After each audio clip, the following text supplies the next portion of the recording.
অন্তর্বর্তী সরকারের চলমান সংস্কার কাজে সমর্থন জানিয়ে এতে পর্যাপ্ত সময় দেওয়ার কথা বলছে ২৭ দেশের জোট ইউরোপিয়ান ইউনিয়ন। ঢাকায় সংস্থাটির মিশন প্রধান ও রাষ্ট্রদূত মাইকেল মিলার বলেছেন, নির্বাচন কবে হবে না হবে সেটি বাংলাদেশের নিজস্ব ব্যাপার। এই নিয়ে কোনো পক্ষের উপরই ইউরোপের চাপ নেই বলেও দাবি করেন এই প্রভাবশালী কূটনীতিক। বলেন, জুলাই আগস্ট হত্যাকাণ্ডের বিচার জরুরি, তবে সেই প্রক্রিয়া স্বচ্ছ ও নিরপেক্ষ করার তাগিদ দেন তিনি। বাছাইকৃত লাল সরিষার দানা থেকে তৈরি হয় প্রাণ সরিষার তেল, আসল ঝাঁঝে আসল স্বাদে। কূটনৈতিক রিপোর্টারদের আয়োজন ডিক্যাপ টক। বছরের প্রথম পর্বের অতিথি ইউরোপীয় ইউনিয়নের মিশন প্রধান মাইকেল মিলার। বক্তব্যে ২৭ দেশের জোটের এই রাষ্ট্রদূত বলেন, সুষ্ঠু নির্বাচন, মত প্রকাশের স্বাধীনতা ও স্বাধীন বিচার বিভাগ প্রতিষ্ঠায় বাংলাদেশকে সহায়তা করবে ইইউ।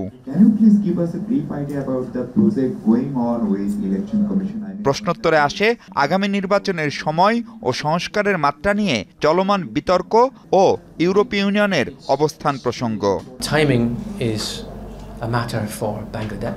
নির্বাচনের সময়সীমা নিয়ে আমাদের কোনো বক্তব্য নেই, এটা এদেশের মানুষই ঠিক করবে। এমনকি এটা নিয়ে কোনো পক্ষের উপর আমাদের কোনো চাপও নেই। এদেশ একটা বিশেষ সময় পার করছে, সংস্কারের জন্য অন্তর্বর্তী সরকার চেষ্টা করছে। এ কাজে পর্যাপ্ত সময় দেওয়া দরকার। জুলাই আগস্ট হত্যাকাণ্ড নিয়ে জাতিসংঘ ফ্যাক্ট ফাইন্ডিং রিপোর্টকে সমর্থন করে রাষ্ট্রদূত এর সাথে জড়িতদের বিচারের তাগিদ দেন। জুলাই আগস্টে যে অপরাধ সংগঠিত হয়েছে তার বিচার দ্রুত সম্পন্ন করা জরুরি। সেই কাজ দ্রুততার সাথে স্বচ্ছ ও নিরপেক্ষভাবে করা আবশ্যক।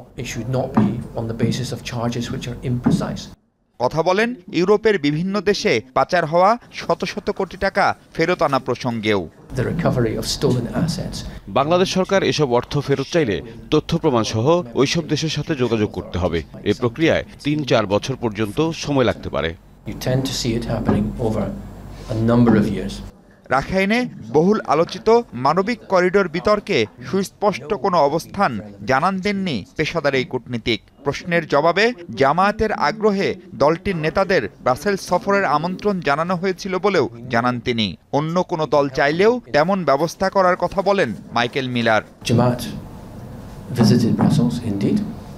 They were complete self-starters in wanting to go to Brussels. Mahfuz Mishu, Jamuna news, Dhaka.